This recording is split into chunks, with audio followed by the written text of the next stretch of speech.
Kings অ্যারেনায় অনুশীলনের আগে ফুটবলারদের সঙ্গে দেখা করতে হোটেলে বাফুফের সভাপতি। কঠিন মিশনের আগে ফুটবলারদের অনুপ্রাণিত করতেই সভাপতির এই উদ্যোগ। দেশের মাটিতে অনুশীলন শেষে কন্ডিশনিং ক্যাম্প করতে সৌদি আরব যাবে বাংলাদেশ জাতীয় ফুটবল দল। ফুটবলারদের সঙ্গে সভাপতির সাক্ষাতের দিনে আরও একটা বিষয়ে এসেছে চূড়ান্ত সিদ্ধান্ত। ভারতের বিপক্ষে আগামী 25 মার্চ এশিয়ান কাপ বাছাইয়ে বাংলাদেশ দলের জার্সিতে অভিষেক হওয়ার কথা রয়েছে বাংলাদেশি বংশোদ্ভূত ইংলিশ ফুটবলার হামজা দেওয়ান চৌধুরীর।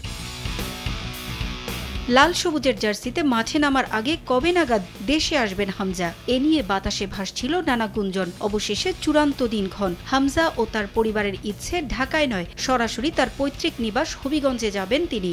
শেফিল্ড ইউনাইটেড তারকার জন্য একাধিক বিকল্প প্রস্তাব তার পরিবারকে দিয়েছিল বাফুফে। এর মধ্যে নারীর টানে ইংল্যান্ড থেকে সরাসরি ঢাকায় না এসে সিলেটে যাওয়াই বেছে নিয়েছেন হামজা ও তার পরিবারের সদস্যরা।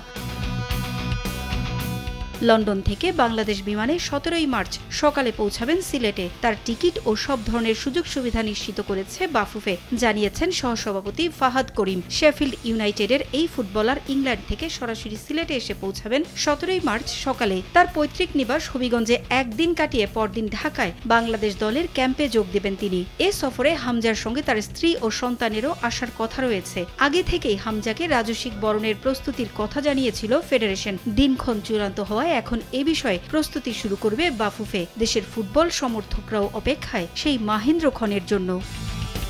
পারভিন আক্তার, সময় সংবাদ।